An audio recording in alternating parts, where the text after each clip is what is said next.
Sadi Gaura Bhaktavinda. Hare Krishna, Krishna Krishna, Hare Hare. Hare Rama, Rama Rama, Hare Hare. Hare Krishna. Thank you for joining. So we'll resume our discussion from Canto 5, Chapter 18, and the last two verses. So we'll start from verse 38. And just to give a quick recap, these are the prayers that are offered to the Lord by the residents of Jambudvipa. And so far we have done prayers to Lord Sankarshan by Lord Shiva, and he lives in Ilavat Varsha. This is the centermost Varsha of Jambudvip.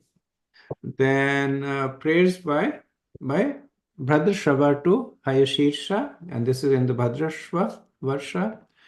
Then in the Hari Vamsha, there is prayers by Prahlad Maharaj to Narsimadev.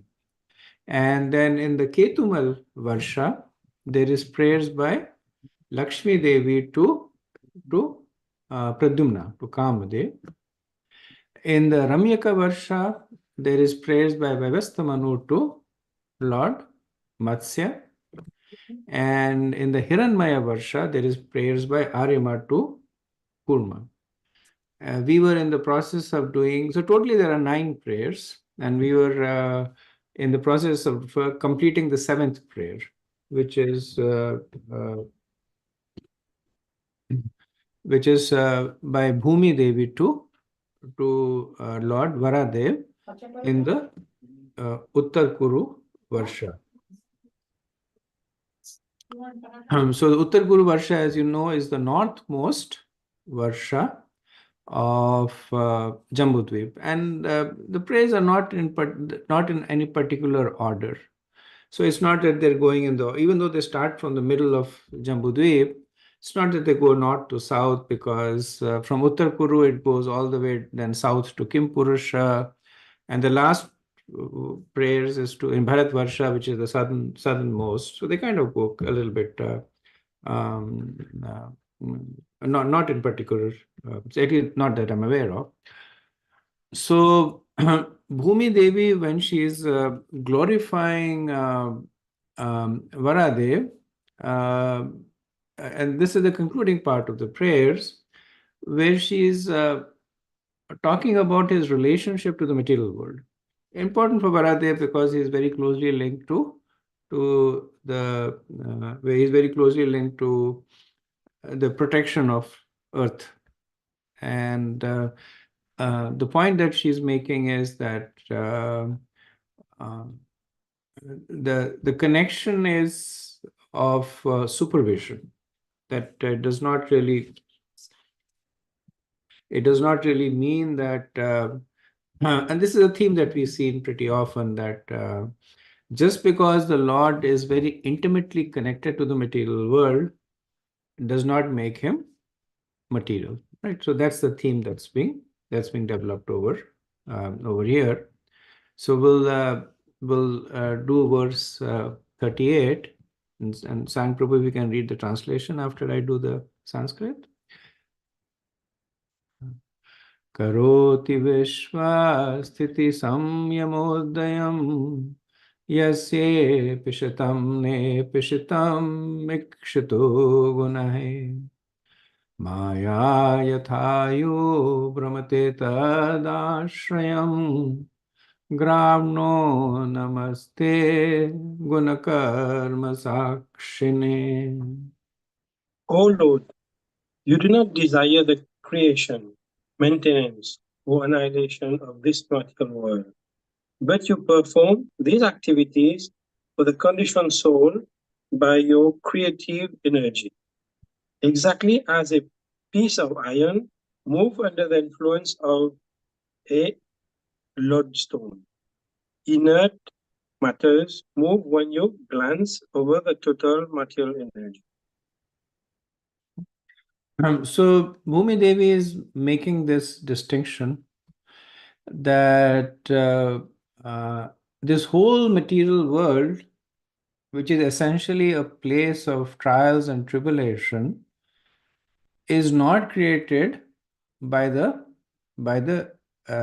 desire of the Lord. But he creates it in response to the desires of the conditioned soul. So she makes both the points that even though the Lord does not desire the creation of the material world, it is created by his desire. And she gives the analogy that iron moves under the influence of lodestone. So lodestone is magnet. So the magnet may be placed remotely, and just by looking at it, there will be no connection between the magnet and the iron. But as the magnet moves, so the iron will also move. Right. So similarly, she says that inert matter moves when you glance over the total material energy. Right. And we have done this in fair amount of details when we discuss the whole process of Sarga and Visarga, the glance of Mahavishnu, and how when initially Pradhan was created, it was inert, and then he glanced and then he injected with it the Jiva and the modes. And then after that, some changes happened, and then again it stopped, and then he entered it himself as Paramatma, and then things happened. But even though everything is happening because of the will of the Lord, but not because the Lord desires it to happen. Who desires this to happen?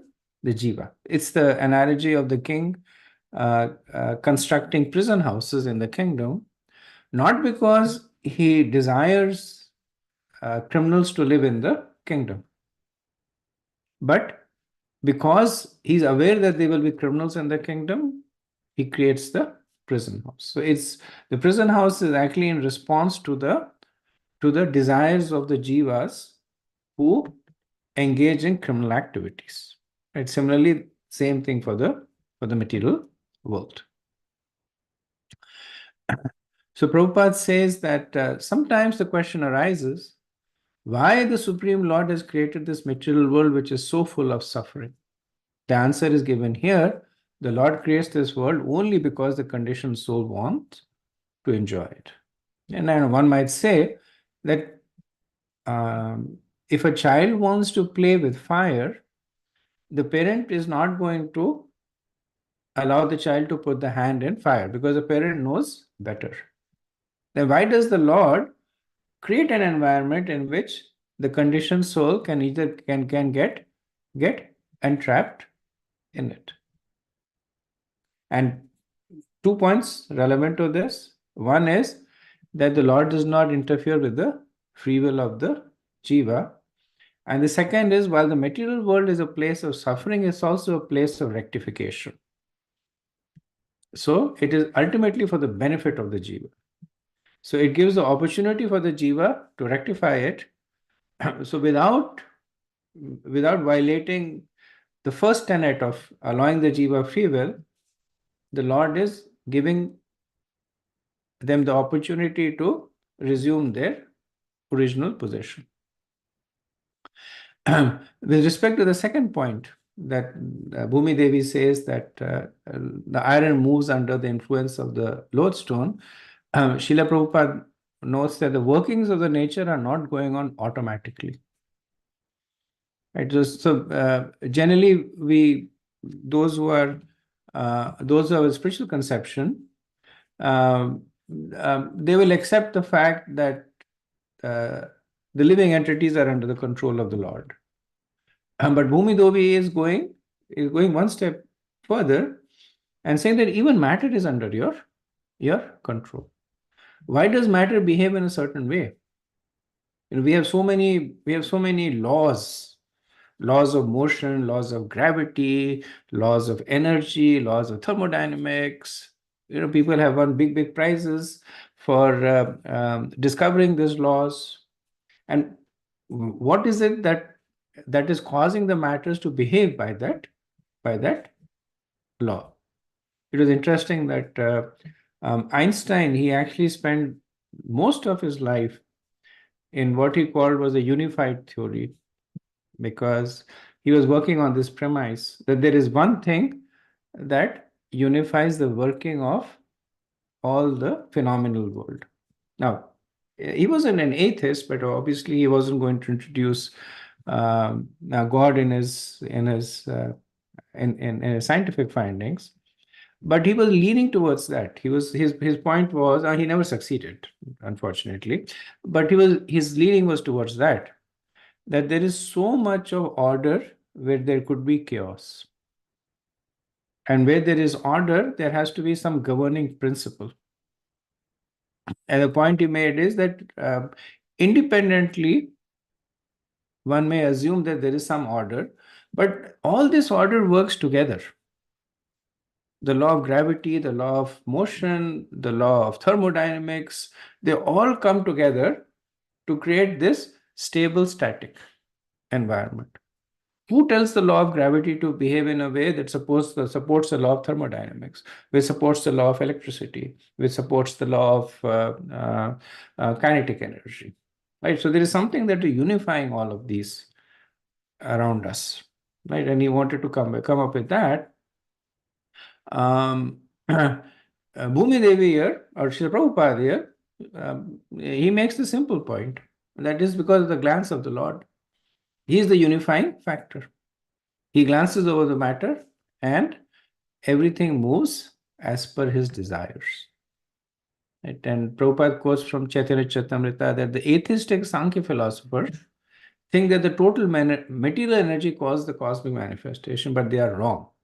Dead matter has no moving power and therefore it cannot act independently. The Lord infuses the material ingredients with his own creative potency.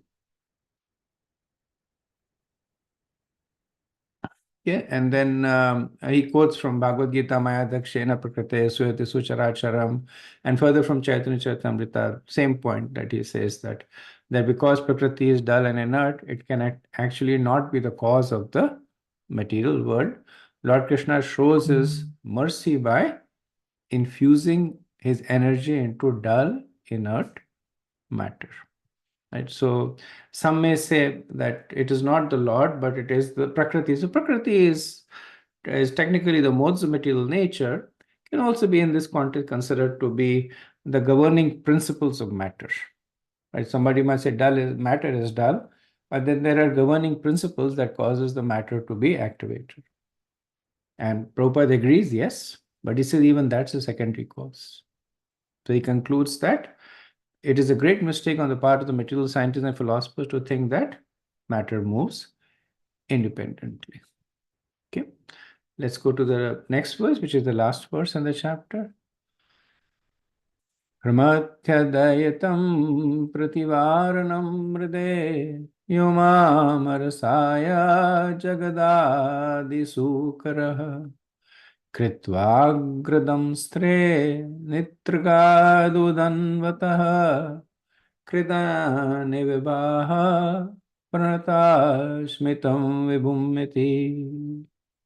My Lord, as your original bow within this universe, you fought and killed the great demon Hiranyaksha. Then you lifted me, the earth, from the Garbhodaksha ocean on the end of your tusk, exactly as a sporting elephant pluck a lotus flower from the water. I bow down before you. So this is the concluding verse. Bhumi Devi shows the Lord's great mercy on her. She's summarizing the Varadev pastime, that he fought the great demon Hiranyaksha and lifted her from. So the Sanskrit says Rasaya, and some translations translate Rasaya to Rasatal. So sometimes you will see, even in some lectures, you will hear that. So there are two misconceptions with respect to the Varadev pastime. One is that it is dealing with the Earth planet, and that is not correct. It is dealing with the Bhumandal, which is the complete middle planetary system, of which the Earth planet is a very small part. And the second is sometimes they say that it fell down to Rasatal. So Rasatal is one of the lower planetary system. And Vishnu Chakravarti says that not true. Rasaya is pointing to Garbhodaka ocean. because Rasatal is actually a part of Bhumandal. It's in the lower edge of Bhumandal, even though it's a lower planetary system. But just from the perspective of the construction of the universe, Rasatal is a part of Bhumandal. So these will be explained later on. So this is the end of the 18th chapter. And let me pause here for a few minutes. I know we did only 2 verses, but if there is any questions or comments, we can take them.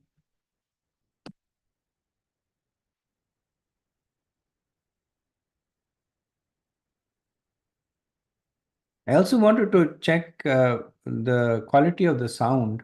Is it okay? I know in the past we had some challenges with the mic. It's good. I It think is very, very good, bro. good quality. Okay. I bought this mic to speak into. Oh, that's good. So it's supposedly a podcast mic there. Oh, okay. Very good. Okay. So if there are no questions on the 18th chapter, we'll move on to the 19th chapter, which is a description of the island of Jambudweep. And the chapter has 31 verses. And essentially, so there are 7 prayers that have been completed so far. So 2 more prayers will be covered in this. Prayers by Hanuman to Lord Ram in Kimpush Varsha. And the final prayer is by Narad Muni to Narayana Rishi in Bharatvarsha. And the Bharatvarsha, then it's a segue into Sukdev Goswami. So that's the end of the prayers. That's the segue now of Sukdev Goswami, then describing Bharatvarsha. Right. And then from the description of the Bharatvarsha, he will start describing the Bhumandal, the Jab. So he will start then expanding the description. But here, after the prayers by Narad Muni in Bharatvarsha, then he describes the Bharatvarsha. And there are 8 verses that are glorification of the residents of Bharatvarsha, which are often quoted in different contexts, especially in Chaitanya Charitamrita, and very, very encouraging verses. And then there is a brief description of the islands around Jambudweep. Yep. So we'll start with the first verse. If you can read the translation, Prabhu. Srila Sukadev Goswami said, My dear king, in Kim Purusha Varsha, the great devotee Hanuman is always engaged with the inhabitants of that land in devotional service to Lord Ramachandra, the elder brother of Lakshmana and dear husband of Sita Devi. So in 8 verses, we'll see the prayers by Hanuman to Lord Ram in Kimpur Varsha. Now, we also understand from this that the race of the Vanars, the so-called Vanars, Hanuman, Sugri, Vali, etc., they are residents of Kimpurusha Varsha, right? And Kimpurusha literally translates to Kim means like what, or it's an interrogation, and Purush means humans. So Kim Purush means that are they humans? What are they? Are they like humans? Because the residents there are kind of like humans, but not fully humans. And even though in traditional literature they're considered to be like ape men, but actually they are celestial race. They're superior to the humans. And because within our reference frame, it's like when you see something that is alien, you try to describe it with respect to your own frame of reference. Like you see a plane flying for the first time, you say, oh, it's a bird in the sky. Or you see a submarine, you say that it's a fish, in case you haven't seen a submarine before. So when the humans see the residents of Kimpurush Varsha, um, they consider them to be closely resembling monkeys. So that's why that characterization is there. But factually speaking, they're a divine race. They're higher. both in terms of their abilities, the lifespan, the piety. One needs to have profound piety to to take birth in Kimpurush Varsha. And so here we will now see the prayers by Lord Hanuman. So let's move on to verse 2. A host of Gandharva is always engaged in chanting the glories of Lord Ramachandra. That chanting is always extremely auspicious. Hanumanji and Ashtishena, the chief person in Kimpurusha Varsha, constantly hear those glories with complete attention. Hanuman chant the following mantras. So Arishtasena, he is the chief personality. Even though prayers are being chanted by Hanuman, understanding is being chanted by both. And actually, we'll see later on that there is a verse that is even chanted by Sugriv in the prayer. So Hanuman is of course famous. He's famous as a devotee of Lord Ram. Aristashena has an interesting history. He's actually the elder brother of Shantanu. He's also known as Devapi. So the father of Shantanu, Pratipa, he had two sons. The elder son was Devapi, Arishtasen, and the younger son was Shantanu. So when the princes came of age, then they wanted to coronate. And the law of primogeniture was that the elder prince gets the position, but Pratipa was not allowed to succeed because he had an illness. Apparently, he had leprosy or a form of leprosy, and there is some pastime related to that. So the Brahmanas and the elderly citizens, they went and they complained to King Pratipa that you cannot coronate Devapi. So as a result, Shantanu, and Shantanu is famous. Shantanu is the father of Bhishma Dev. He married Ganga, and then later on he married Satyavati, and then he had Vichitravir and Chitrangat, and then by them the Pandu and the Kuru. So the dynasty comes from them. So Shantanu is famous that way. So because Shantanu was coronated, Devapi, and he was not very inclined, he was very detached to begin with. So he was not very upset about it. He took it as a blessing. So he went to the forest and proposed to perform austerities, which is what his mind was in. According to the Matsya Puran and the Bhagavad Puran, he, along with sage Maru, will remain performing penances until the end of the present Kali Yuga. Right? So there are some personalities that will survive, like Ashwathama. He will survive till the end of the Kali Yuga. So Arishtasen, Devapi is another personality that will survive, and then he will be the creator of the next Paurava dynasty, the Puru Vansha, or the Kuru Vansha.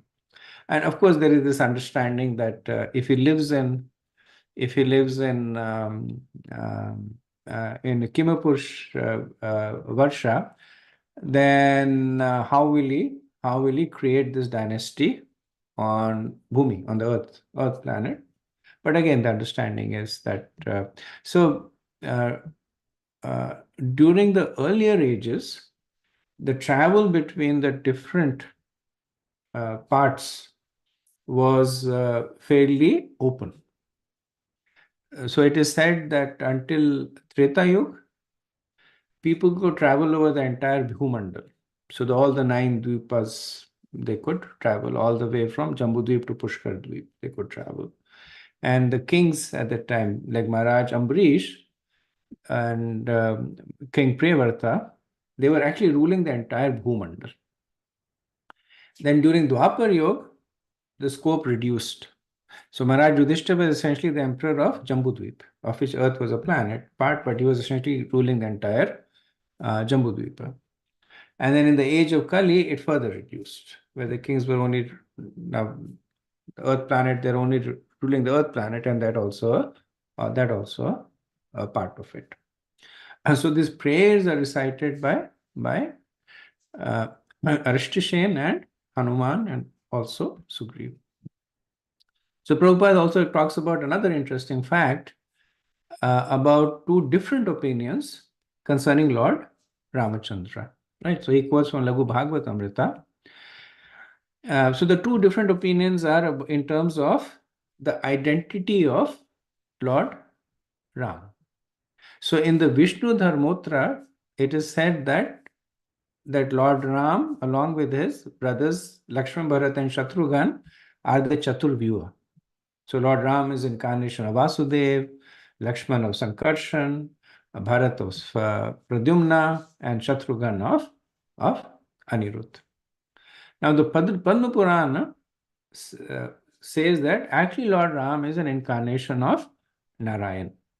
Right? So if you know in the Purusha Avtaras, there is the first Chaturvyu, and then from there Lord Narayan comes, and from there the second Chaturvyu comes, and then the further expansion happens. So there it says that Lord Ramchandra is incarnation of Narayan, and then Lakshman is an incarnation of Anantashesh, or actually Shesh, and Bharat is incarnation of the Sudarshan Chakra. And Shatrughan Sinha, and not Shatrughan Sinha, sorry, Shatrughan Sinha was an actor in Indian movies. Shatrughan is an incarnation of the conch. Right? So then Prabhupada says, how do we reconcile? Who's Lord Ram? Is he Chaturvyuha, Vasudev, or is he Narayan? Right? So then Prabhupada quotes Baldev Vidyabhushan and says, Tadidam kalpa bhedaneva sambhavayam. Right? And His Holiness Rampad Maharaj, actually, when he was doing the yatra, the Ayodhya yatra, and he spoke extensively from Ramayana, he actually he prefaced his katha with this Tadidam kalpa bhedaneva sambhavyam. He says that because there are so many versions of Ramayana where the same pastime is given a little differently. In Valmiki Ramayana, there is no mention of the Lakshman Rekha, but in the Ramayana that comes in Bhavishya Puran, there is the mention of the Lakshman Rekha. And then there are other versions. There is other versions of the pastimes of Lord Ram that appear embedded within the Puranas also. Right? So how do you reconcile them? Right? So Maharaj said, Tadidam kalpa bhedanev sambhavyam. That in different kalpas, right, different days of Brahma, the pastimes unfold a little differently. In some kalpas, Lord Ram appears along with his brothers as the incarnation of the Chaturvyu. In another kalpas, he appears as Narayan, Shesh, Chakra, and Shankha. He's always Vishnu Tattva. But right, and the differences are mostly technical. And the residence of Lord Ram, as you know, that Ayodhya Puri is the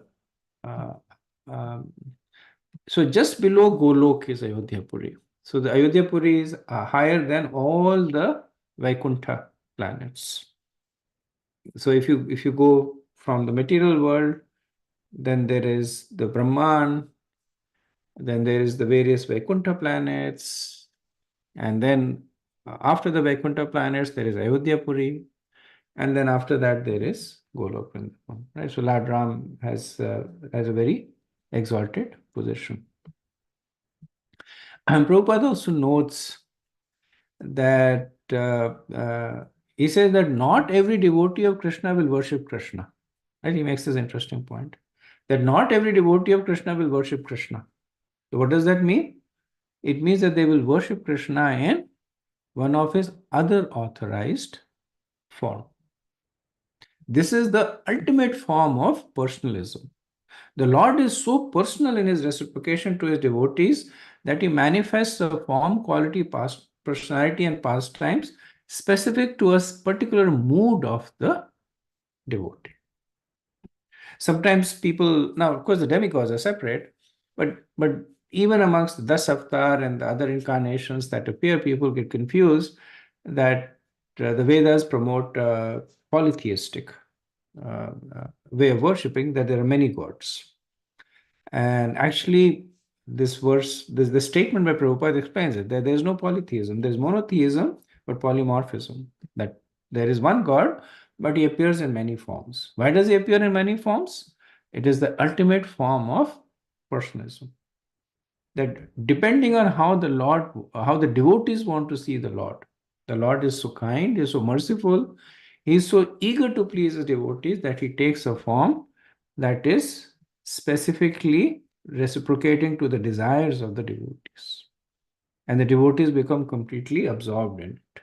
And there's a famous example of Murari Gupta, that he was a devotee of Lord Ram, and Chaitanya Mahaprabhu kept asking him to give up the worship of Lord Ram and start worshipping Krishna. And then finally he came back and he said that you are the personality of Godhead, I can't disobey your orders, I cannot give up my worship of Lord Ram, so the only alternative that I have is to give up my life. So if you will excuse me, I'll go and give up my life. And then Mahaprabhu started smiling and said, no, your worship of Lord Ram is glorious. Right? So and the Lord appears in these forms because the devotees are attracted to these forms. And if a devotee is exclusively attracted to a form, there is no harm in it, there is no blasphemy in it, as long as they're properly situated. Right? There are many devotees who are attracted to a certain form of Krishna, whether it is as Lord Ram, whether it is as Lord Narsingadev, whether it is as Lord Narayan. There is no diminishing the position of Krishna, right? Because that's the reason Krishna appears in many forms. So one of the examples that is given is that, as the students proceeds, they start from elementary level where they are trying to study everything. Then they go to middle school where they start studying more but narrower focus. And then they go to high school and college and then PhD. And as they proceed more and more, their focus becomes more and more specific. So similarly, as devotees advance, their focus becomes more and more narrow. So even if somebody is focusing on Krishna, as they proceed more, then they may be attracted to a particular rasa with Krishna, right? So this is somebody is attracted in Vatsalya rasa. Now, as they progress more, then which flavor of this rasa? Is it like Devaki, who is Vatsalya but in Aishwarya? Or is it like Yashoda, which is Vatsalya but in Keval, not even a tinge of Aishwarya there. Right? So the Lord, in order to accommodate these desires of his advanced devotees, he manifests many forms and many moods. So similarly, Hanuman is eternally attracted to Krishna as Lord Ram. Okay, let's move on to the third verse.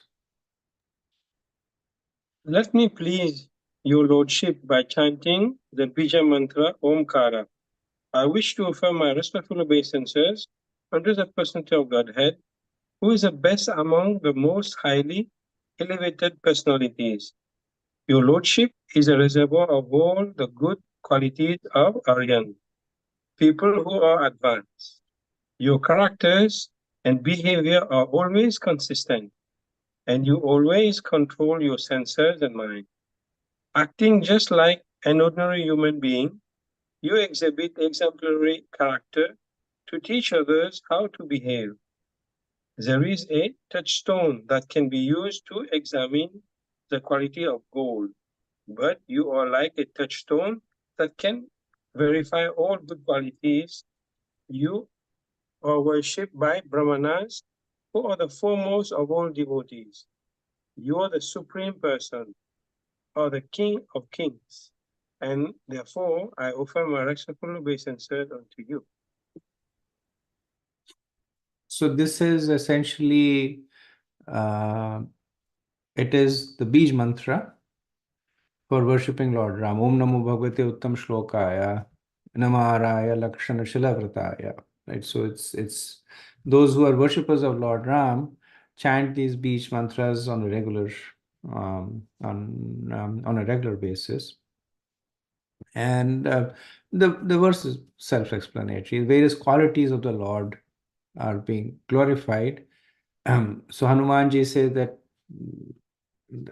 why do I offer my respects to you? Because you're the only one who is worthy of worship, right? And you're characterized by symptoms like the flag and the thunderbolt on your lotus feet. And you have qualities such as wisdom and vratas, like being fixed in dharma, right? And he says that you exhibit exemplary character to teach others how to behave, right? And Vishwanath Chakravarti says that this is a reference to the pastime of Lord Ram in connection with the banishment of Sita Devi. That Lord Ram thought that all the people down to the washerman should be satisfied with my conduct, right? So the true nature of greatness is that it is absolute. So Lord Ram could have thought that let me be only respected by the Brahmanas, or let me only be respected by the Aryas, those who are in knowledge. But Lord Ram, his quality of being the role model was absolute.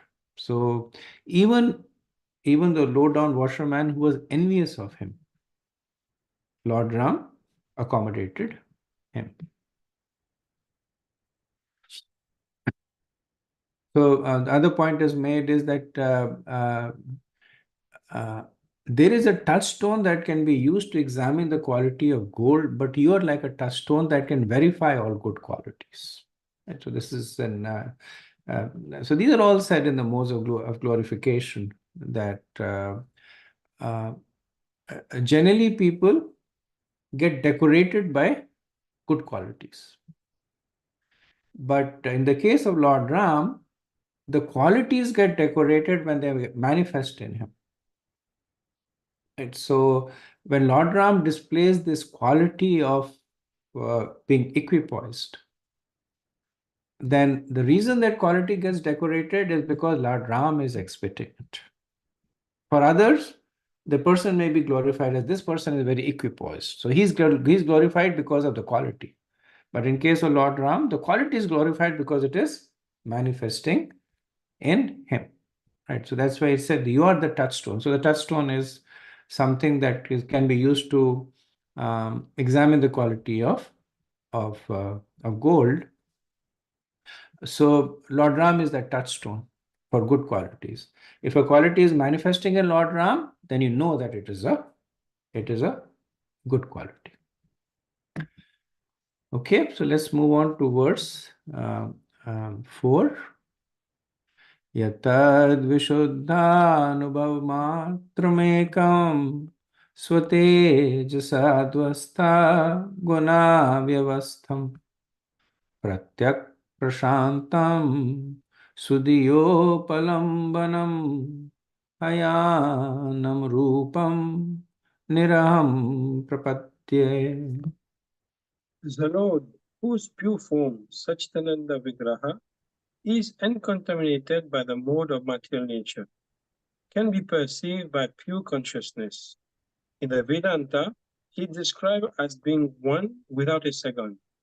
Because of his spiritual potency, he is untouched by the contamination of material nature. And because he is not subjected to material vision, he is known as transcendental. He has no material activities, nor he has a material form or name.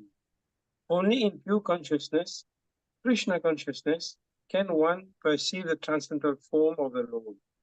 Let us be firmly fixed at lotus feet of Lord Ramachandra, and let us offer our respectful obeisances unto those transcendental lotus feet. So Lord Hanuman says that only in pure consciousness can one perceive the transcendental form of the Lord, because he is beyond the modes of material nature. He is spiritual. He is without a second, uncontaminated, transcendental. Nor he has a material name or form. So the name of Lord Ram, just like Krishna, is spiritual.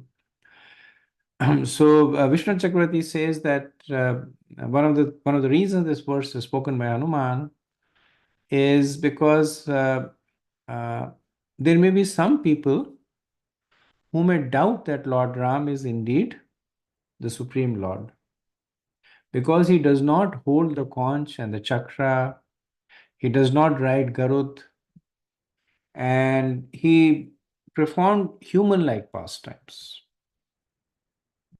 And so Hanuman says that, let those who doubt continue to doubt, but I realize Lord Ram personally as the Supreme Brahman. I surrender to Lord Ram, who is in a state devoid of all Maya. So then the objector might say that, but a liberated jiva is also devoid of Maya. So what's the difference? So then Hanuman says that Swatejasa, that by his own potency the Lord destroys Maya. The jiva, he relies on the mercy of the Lord to destroy the influence of Maya. Right? So we know that when the conditioned jiva is liberated, it is by the mercy of the Lord. Because on his own, he can never conquer Maya, despite anything that he does. The only way that he can conquer Maya is when the Lord comes and helps him. But that is not true for Lord Ram. Right? So he says that because of his spiritual potency, he is uncontaminated by material nature. Right? Swatejasa. Like on his own, he has the ability to destroy Maya because he is the master of Maya. So he is peaceful, unagitated, and can only be seen by people who also have similar qualities. So then the objector might say that, does it mean that he cannot be seen? Is he invisible? Hanuman says no. Hanuman says yes and no. He says, yes, he is invisible to those who have contaminated consciousness. But those who are pure in consciousness, who have a fine intelligence, to him, Lord Ram reveals himself. And so Srila Prabhupada writes a fairly long purport on this, and I'll just cover the main points that he talks about. So first, Prabhupada talks about the position of Lord Ram as an expansion of Krishna. So he quotes from Brahma Samhita, Ramadi Murteshu Kala Niyamena Tishtam Nana Avataram Akarod Bhuvaneshu Kentu Krishna Swayam Sambhavat Paramapumanyo Govindamadi Purusham Tamham Bhajami. Right? The famous verse that talks about the position of Lord Ram. Ramadi Murteshu Kala Niyamena Tishtam. That Lord Ram is an expansion of Krishna. Prabhupada Krishna is Vishnu Tat. He expands into many Vishnu forms. Lord Ram is one of those Vishnu forms. Prabhupada says, we know that Vishnu Tattva is carried by the transcendental bird Garud and is equipped with different types of weapons in four hands. Therefore, we may doubt whether Lord Ramchandra could be in the same category, since he was carried by Hanuman, not Garud, and had neither four arms nor the Shankh Chakra Gada Padma. Consequently, the verse clarifies that Lord Ramchandra is as good as Krishna, Ramadi Murteshu Kala. Although Krishna is the Supreme Personality of Godhead, Lord Ramchandra is non-different from him. He is unaffected by the material world, therefore he is Prashant. Then the second point Prabhupada makes is that the Lord Ram is completely spiritual. Right? So he addresses this implicit objection that why can't everybody see Lord Ram?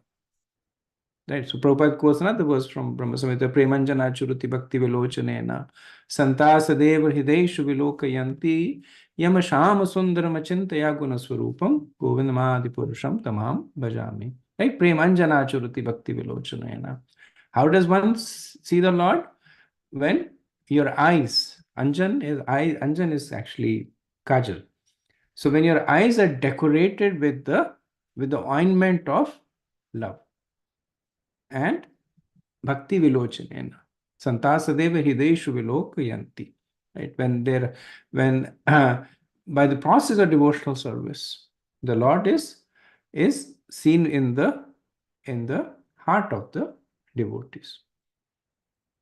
And finally, Prabhupada makes this point that just like the Atma and the Paramatma, the soul and the super soul are very intimately connected with the material body. Right? So within the material body, in the region of the heart is situated the soul and the Paramatma. But even though they are fully ensconced in the material body, they are not material. They are spiritual. So similarly, Prabhupada says in the Chandogya Upanishad, it is said that that etasteshtu devata anena jivena. Right. So the Atma and the Paramatma are separate elements. Even though they enter the heart along with the Jivatma, they are never material. They are spiritual. So in the same way, even though Lord Ram may perform material pastimes, even though he may appear to have a material birth, but there is nothing material about him. He is fully spiritual. Okay, so moving on to the next verse, verse 5. Martyavatarastvaiva maratya shikshanam raksho vadhya kevalam vibhu kuthonnitha shayad ramata swatmanah sita kritani vyasanani ishwarasya. It was ordained by Ravana, chief of the Rakshasas, could not be killed by anyone but a man. And for this reason, Lord Ramachandra, the Supreme Personality of Godhead, appeared in the form of a human being. Lord Ramachandra's mission, however, was not only to kill Ravana, but also to teach mortal beings, that material happiness centered around sex life or centered around one's wife is a cause of many miseries. He is a self-sufficient Supreme Personality of Godhead and has nothing is lamentable for him. Therefore, why else could he be subjected to tribulation by the kidnapping of Mother Sita? So it's very interesting in this prayer. Hanuman actually addresses one of the more controversial, so to speak, aspect of Lord Ram's pastimes, which is the dealings with Mother Sita, and he addresses it head on. He addresses it. So he makes 3 points in the verse. So first is the killing of Ravan, right? So that shows the dharma of a dutiful husband, that it is the duty of the husband to protect the chaste wife under all circumstances. So at least in the Leela, Ravan was much more powerful than Lord Ram. He had a huge army, he had so many benedictions, he had a whole kingdom to himself. Lord Ram was just by himself in the jungle, just Lord Ram and Lakshman, and they were prepared to go by themselves and fight with Ravan. And even the army they had was not a match to Ravan's army, but it was his duty to protect his wife. So regardless of what the circumstances is, it's the duty of the husband to protect the wife, right? So that's the first teaching. The second is, we see this, so Lord Ram in the previous verse has been described as Prashanta. But in the pastime of the kidnapping of Sita Devi, he is very agitated, right? And then there is further agitations later on. So the second teaching is that at to one level it is specifically married life or Stri Sang. That Stri Sang is the result, will cause in many tribulations. Right? Prabhupada translates that material happiness centered around sex life or around one's wife is the cause of many miseries. Now, in the case of Lord Ram and Sita Devi, that was not the case. Neither of them is material, nor the relationship is material. But they're performing this pastime to teach us a lesson also, right? So that's why Hanuman says that he did not only come to kill Ravan, but also to teach. So this is one of the lessons that he is teaching, that Lord Ram says, look at me, that I'm famous for being equipoised, for my prashanta, for my calm conduct. But then look at me when my wife is kidnapped, right? And Ramayana describes how he was asking the trees for the position, for location of Sita Devi, completely agitated. So much so that when Parvati Devi saw him, she couldn't believe that he's the personality of Godhead. So she turned to Lord Shiva, said, are you sure he's God? Lord Shiva said, yes, he's God. And then she saw him lamenting more. She turns again, said, are you sure? She said, yes, I'm sure. And then Parvati Devi still is not able to be convinced that how can he be one who is lamenting in such a miserable way. So then she takes the form of Sita Devi and appears in front of Lord Ram. And of course, Lord Ram is Lord Ram. So he looks at her and he says, oh, he says, gives obeisances to, I think it was not Parvati Devi, I think it was Sati. So he gives obeisances to her and then she realizes his position. But yes, one of the lessons is that how absorption in life that is centered around conjugal relationship or material relationships results in trials and tribulations.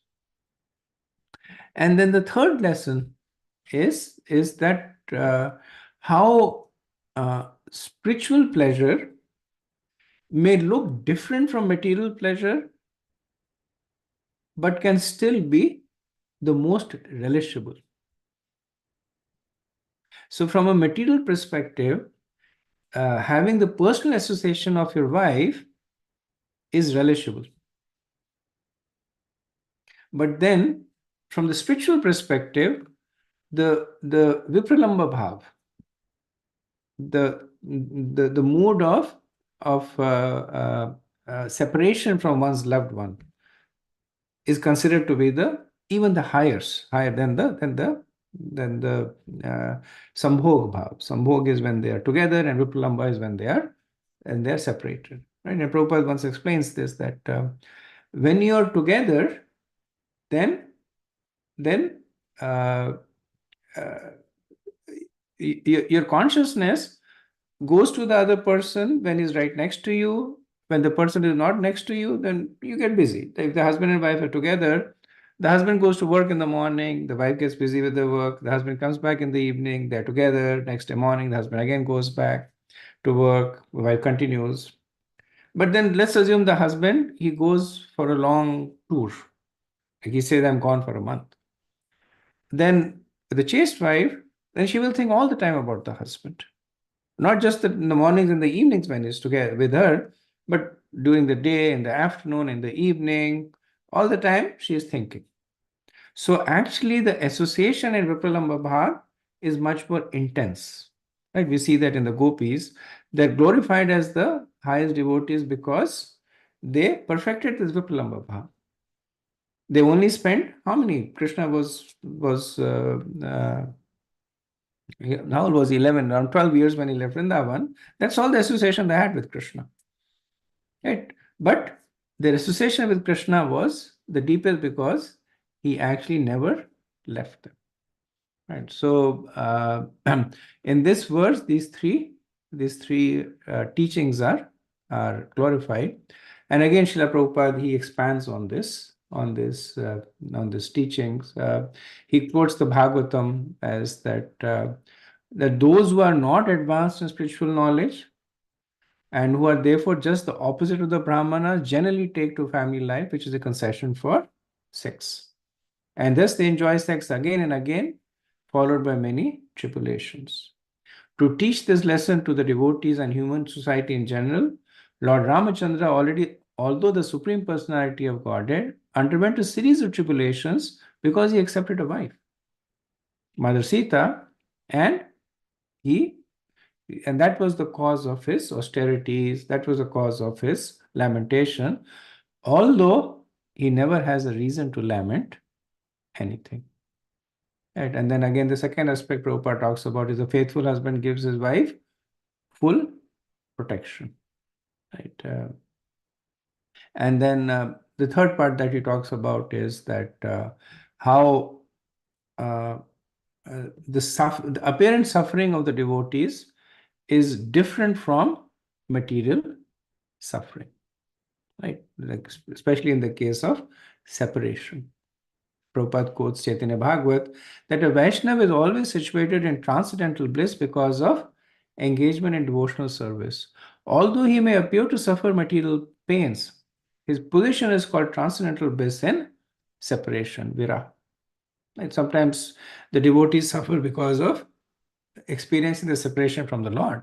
Sometimes they also suffer material pains. They fall sick, they die, they have accidents.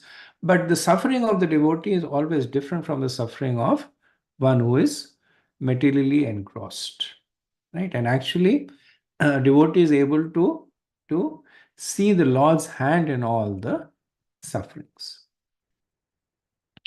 Okay, so we'll do one more verse, and then after that we will stop for any discussions. So verse 6.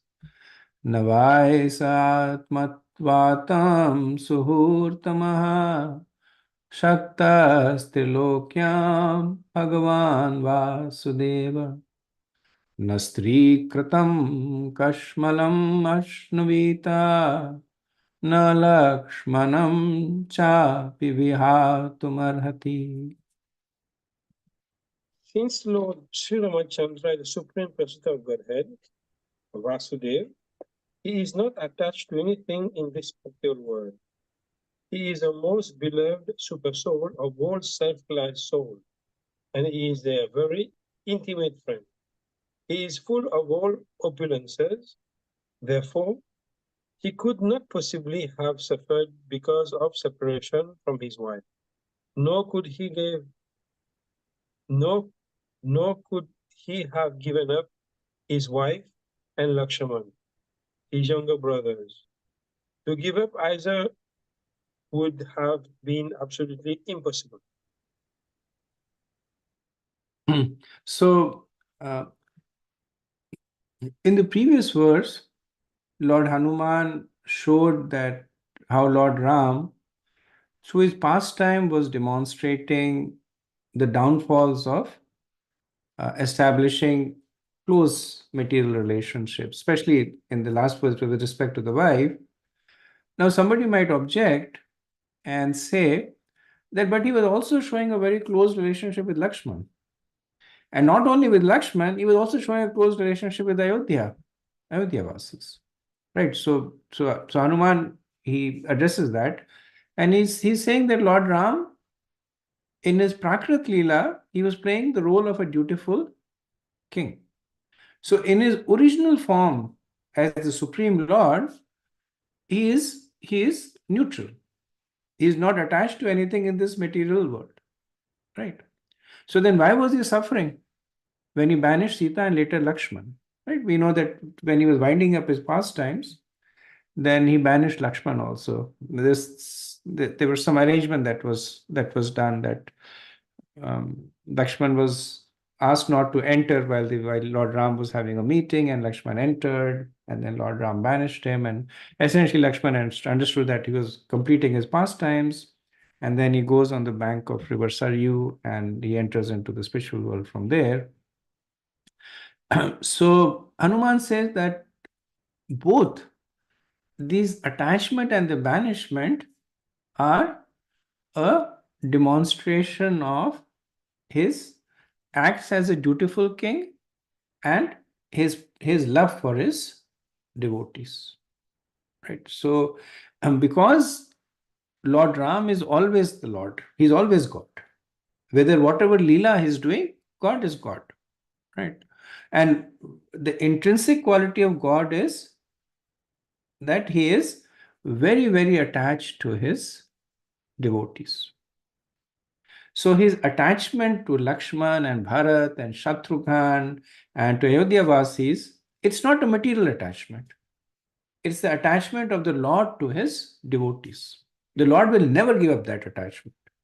Regardless of whatever pastimes he plays, he's never going to give up that attachment to his devotees. Right? Even when like we see in the pastimes of Jai Vijay, they came as Hiranyakashipu and Hiranyaksh, and even though the Lord was fighting with them and killing them, but the acharyas describe that this is the acts of a, like sometimes the father and the child, they will play act, and they will wrestle, and the father will pretend to sometimes the child gets on top of the father gets on top of the child, and one person wins and the other loses. And then at the end of it, the child jumps into the lap of the father and the father hugs the child, right? So so the Lord's attachment to his devotees is never compromised, right? So that is the attachment of the Lord to Sita Devi, to Lakshman, to the residents of Ayodhya. But at the same time, he was also playing the role of the perfect king. So the banishment of Sita Devi, the banishment of Lakshman, can also be understood to be a manifestation of the two. That because the devotees are most satisfied when they are serving the Lord in some way. So when Arjun fell into illusion and started asking Krishna questions, that was the perfection of Arjun. So Arjun didn't go back later on to Krishna and said, Krishna, what did you do? I am a perfected soul. You put me in illusion just to speak this Bhagavad Gita. It's not fair. Everybody will think I'm confused. It was Arjun's pinnacle of service to the Lord. Right? So we see other instances where the Lord puts his closest devotees under illusion. Parishit Maharaj insulting the sage. Right? Why would Parishit Maharaj insult a sage? He was a Mahabhagavat himself. But he understood this is the desire of the Lord and he happily accepted it. Right? So Srila Prabhupada also writes about that the Lord is always attached to his devotees who are rendering transcendental service to him. He's attached to the truth in life, not to Brahmanical qualities. And this is an important point that is made, that the Lord is never attracted to any material qualities. So the person may have so many material qualities of intelligence and wealth and eloquence. Yeah, nothing. They don't mean anything to the Lord, even though they are the benedictions of the Lord, right? But what is the Lord attracted to? He's attracted to the love in the heart of the devotees. Even if the person is not able to compose eloquent verses in the glorification of the Lord, even if the person is not able to sing melodiously to glorify the Lord. But if the person has love in the heart, the Lord is attracted. As opposed to a person who is famous or who is eloquent or who is melodious but does not have love, the Lord has no attachment for such a person. Okay, so let me pause over here and see if there is any discussion.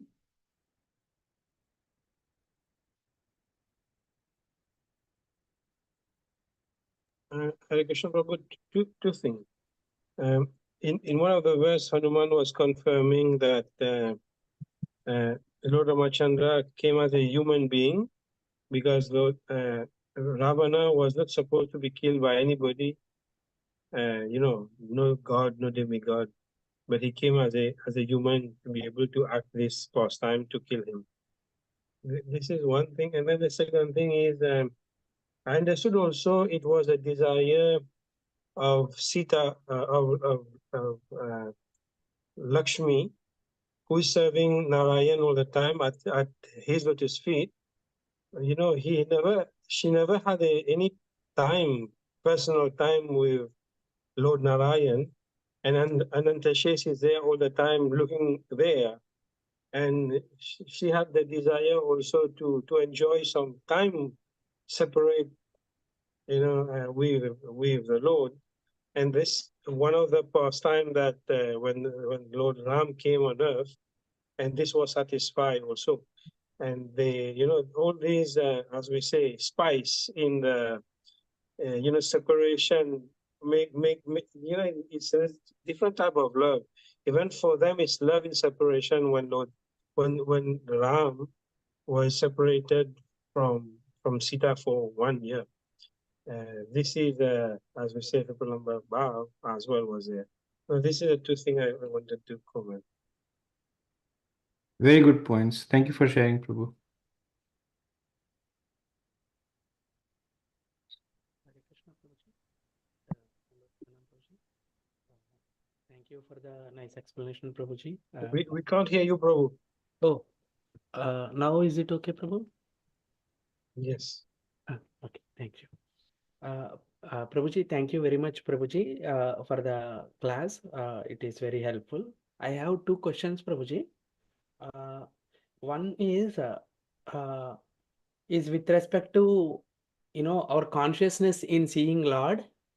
Many times we chant the holy name and we worship the deities, but at the same time we can't perceive the beauty of the Lord or the holy name. And very few times we see the glimpses also. That shows, like when when Krishna permits, we get little glimpses of that. So I was thinking, at times we are not seeing, even the Lord is there, we couldn't see the Lord and we are seeing kind of matter, although explicitly we know the understanding. And another time is we see the Lord in deity and the holy name, even if it is glimpses, we have that experience. And another thing, Prabhuji, the third scenario is, we hear that in every atom of this material universe, Krishna is there in four-handed Vishnu form. So it means Lord is there in every atom. So I wanted to understand, because we also say that Abhinnatvam Naminamino, Lord and his holy name is not different, and the deity is not different. So how should, consciousness-wise, what is the difference between when we are not seeing, what is the difference between Lord in every atom of the universe and the Lord in the deity form? Because deity, physically speaking, made of certain elements and matter, and the other is every atom also has. So how do we understand the difference in three levels? One is literally deity and the holy name are there, we couldn't see consciousness. And another one is deity and holy name, and another one is every atom of the material universe. Because one time I saw that Mahaprabhu in his ecstasy, he was seeing Krishna everywhere, kind of explanation I heard. So does Mahaprabhu is able to see the Lord in every atom of this universe? How should we understand? This is my first question, Prabhuji. So our adhikar is largely predicated to our attachment to the holy name, right? Because there are many different ways in which bona fide ways in the scriptures which allows us to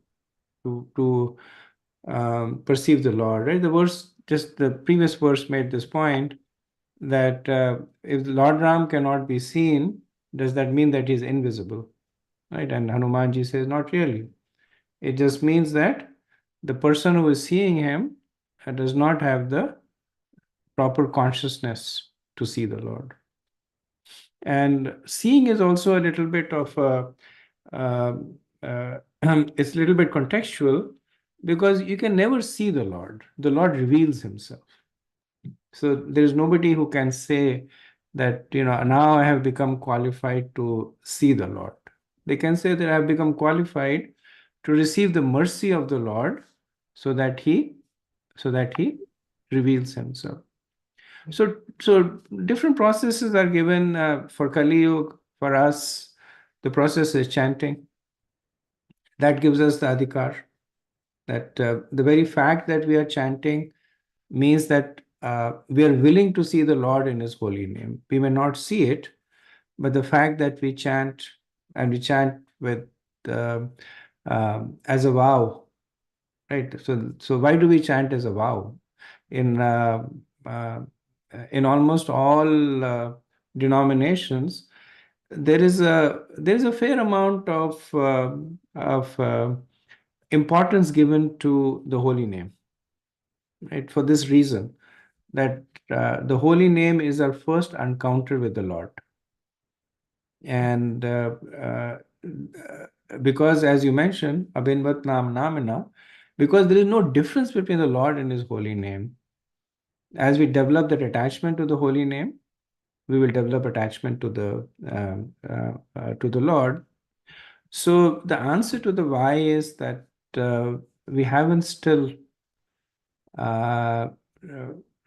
reached the stage where we are chanting the holy name with the consciousness of it being non-different from the Lord. We still consider it to be material.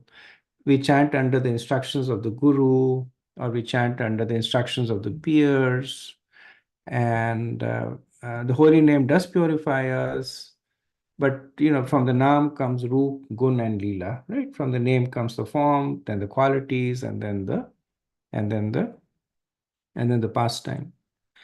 In terms of the distinction between the Lord as Paramatma and the Lord as deity, the Archavigraha is a special dispensation of the Lord. That when you create a form, and so like we had this temple initiation installation, and there's a ceremony in which you invite the Lord to reside in the idol, in the statue, right? And when the Lord resides there, then it becomes Archavigraha, right? So he's not residing as Paramatma. Yes, let's assume it's an Ashtadhatu, it's made of iron, copper, brass, whatever it is. Yes, within every atom, the Lord is residing as Paramatma. But then in that form, the Lord enters as a special mercy to the devotees to receive the service of the devotees. And that's why we serve the deities elaborately. Like sometimes people criticize specifically ISKCON or other temples also, because the deity worship is very elaborate. The deities are given the most expensive clothes to wear. They are offered prasadam, and people say, not so much here, but more in India, they'll say that there's so many people hungry. Why are you giving so much, wasting so much food on the deities? And some of those outfits for the deities, they cost literally lakhs and lakhs of rupees. And people will say that, why are you wasting lakhs of rupees? You can give it to hungry people, and you will get the blessings. But then the Bhagavatam gives the answer to that also, that yes, you can give 1 lakh rupee and maybe you can help 100 people. But if you serve the Lord, then you're watering the root of the tree. Then you're not serving 100 people, you're serving 100 million people at that time, right? So it's understanding the proper relationship of the Lord with the material world. So in that consciousness, the Lord appears in the Archavigraha form to receive our service. And in that consciousness, we serve the Archavigraha because we see it non-different from the Lord. Prabhuji, one more question is there, Prabhuji. This question triggered as we were moving to the chapter 19 of during. Do you think you can speak a little louder? I can barely hear you. Sorry, Prabhuji. Another question. The question is, Prabhuji, we moved today to chapter 19. So, how generally, the chapter division and the canto division was, is there any scriptural criteria or something is there? Because when Parikshit Maharaj was hearing at that time, I think they must have been gone through in a flow. It's not like a chapter so and so, chapter so and so. It's a good question. I asked the same question for Bhagavad Gita also, right? We have 700 verses. It was not like, Arjun said, okay, chapter 2, verse 1, and, and then, he said, Kidam, idam, whatever, Anaryam Justam, right? And now chapter 2, verse 1. I asked this question of Maharaj, actually, and he said that the divisions are actually done by the acharyas who have a vision of how to best present the message. So in the same mood, if you look at it, the Vedas were initially undivided. In all the Vedas, they were just a collection of literally millions of verses. And Srila Vyasadeva divided them. How did he divide it? Why did he divide Rig Veda and Sam and Yajur? In the Rig, why did he establish the Upanishads and the Aranyakyas, etc.? Because he had an understanding of how to best communicate that message. So with the same understanding, and the author of Srimad Bhagavatam is Vyasadeva, Bhagavad Gita is also Vyasadeva. So with the same understanding of how best the message can be received, these literatures are divided into structures, cantos, chapters, verses. Well, verses are there, but cantos and chapters. There are not like scriptural injunctions, but because of the acharyas' realizations and their there are not, even though like when the scriptures are described, Ramayana, they will describe the Ramayana is made of so many khandas and so many verses. Bhagavad Gita is also described that 12 cantos, 18,000 verses. So there is there is acknowledgement of the fact that they are it's not completely arbitrary, right? The Vedas also recognize that the scriptures are divided in this way. Yeah. Thank you so much, Prabhuji. Okay, thank you. Anything else? Anybody else? Okay, if not, then we'll move on to verse 7. Na janmanuna mahotuna sobagam navan buddhir nakritis doshetu teryad vishratan apino vanokashas Chakara Sakye Batalakshmanagraha.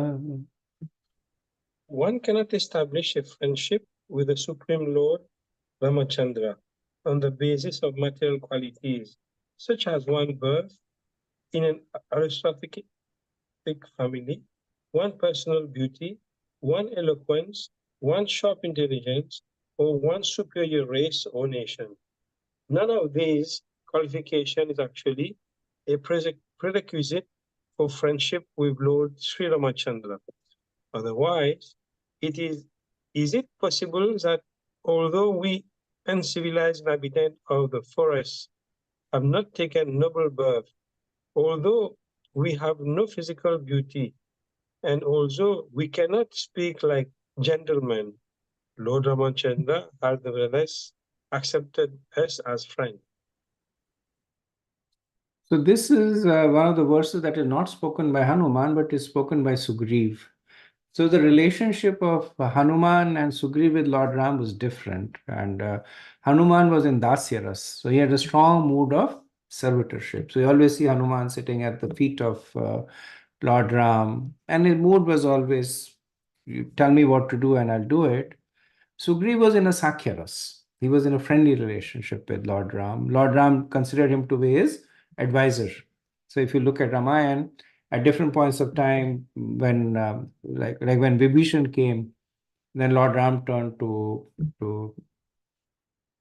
Sugriv, saying, "What do you think we should do?"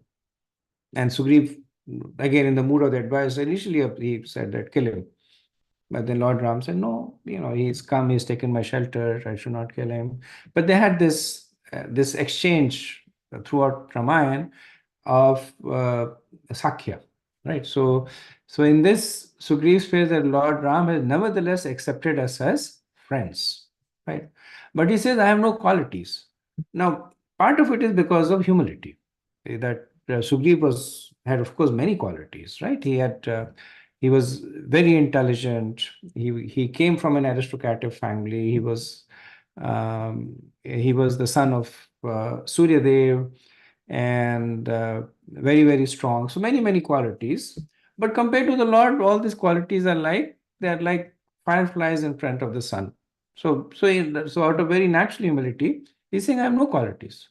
But even then, the Lord accepted my friendship. Right? And he says, not only me, he said, even the forest dwellers. Right? So we have this pastime that when Lord Ram was crossing over the river, then he made friends with the boatmen there. So they were considered to be outcasts. They lived in the jungle. They were jungle dwellers, and even them, he had a friendly relationship with them. Right. So Prabhupada says that those who are puffed up by birth and wealth or education, unfortunately, do not care for developing Krishna consciousness. And nor does the Supreme Personality of Godhead care about all these material qualifications. As somebody might think, oh, I'm so rich, or I'm so famous, or I come from such a high family, so I have already got some special connection with the Lord. Not true. Right? The Lord does not care about this material qualification. What does he care about? Bhakti Amam Abhijanati. Only devotion. So one's devotion and sincere desire to serve the Lord is the only qualification. So Rupa Goswami says, Lolyam ekam mulyam. So lolyam is the eagerness to serve the Lord. Ekam mulyam, that is the only price that one can pay to achieve the favor of the Lord. Okay. Verse 8. Suro suro vapya thavanara nara sarvatmanaya शुक्रातज्ञम् उत्तमम् भजेत रामं मञ्जुकृतं हरें या उत्तरानन्यत् कोशलान् दिवम् इति. Therefore, whether one is a demigod or a demon, a man or a creature other than man, such as beast or bird, everyone should worship Lord Ramachandra, the Supreme Personality of Godhead, who appears on this earth just like a human being. There is no need of great austerities or penances to worship the Lord, for he accepts even a small service offered by his devotee. Thus, he is satisfied, and as soon as he is satisfied, the devotee is successful. Indeed, Lord Sri Ramachandra brought all the devotees of Ayodhya back home, back to Godhead, Vaikuntha. So this is the last verse in the prayers by Hanuman to Lord Ram, and generally when they conclude, they summarize. They tend to summarize, or they speak about something that is most endearing, right? So what is the most endearing quality of Lord Ram? That he is very easily satisfied with very little service. Right? So he does not need a person to perform thousands of years of austerities or penances. There is the past time when the bridge was being built. and to Lanka, and Hanuman was running around, and Hanuman is Hanuman, extremely strong. He was picking huge boulders, almost like mountain peaks, and throwing them into the water. And and depending on which version of Ramayana you read, there was either a squirrel or a spider. Let's take a squirrel. There was a squirrel that was running around taking pebbles and putting into the water. And Hanuman was getting a little upset because the squirrel was running around his legs, and he was scared that he might step on it and squash it. So finally he got upset and he said to the squirrel that, "What are you doing? Just putting these small pebbles there. Get out of my way so that I can do some real service." And then Lord Ram chastised Hanuman, and he said that from my perspective, his service is as important as yours. Right? And it said that Lord Ram then took and scratched the back of the squirrel, which is why you see those 3 stripes at the back of the squirrel. But really, from the perspective of the Lord, there is no difference between the boulders and the pebbles. What is it that Lord Ram cannot do? Hanuman was throwing boulders into the ocean. Lord Ram can throw universes into the ocean. Right? So for him, the boulder is like a pebble. But what was he attracted to was the mood of service. Right? Not really so much what is the magnificence of the service. So because of that, Hanuman says that his recommendation is everyone should worship the Lord with all the methods. And what is the Falastuti? Like, what does he say? What will happen? He says that you worship Lord Ram even with a little bit of service, and Lord Ram will take you back to the spiritual world. So look what happened to the devotees in Ayodhya. Like when Lord Ram was going back to Vaikuntha, and his Vahan came, and Lord Ram, he took everybody from Ayodhya in the original bodies back to Vaikuntha. Now, it does not mean that they continued to have a material body, but the point is they did not have to die. Generally people die and they leave the material body and they get a spiritual body. The Lord, he spiritualized the material body and he took them back. And not just the residents of Ayodhya. It is said that the dogs and the cats and the rabbits, everybody he took back to Vaikuntha. So he was so attached to his devotees. So Hanuman is calling upon that, saying that this is the Lord who, out of his intense attachment, took back all the devotees back to the spiritual world. So why would you not worship him? Prabhupada mentions that there is the pastime in which Mahaprabhu, in the Shadbhuja roop, right? He shows his six-armed form. I believe he showed it to Sarvabhauma Bhattacharya. And he showed his form, 2 arms of Lord Ramchandra, 2 arms of Krishna, and 2 arms of Mahaprabhu, right? So he showed how all these forms are fully manifested in him. Okay, so let me stop here. If there are any concluding questions or comments, we can take them. Otherwise, we can end over here.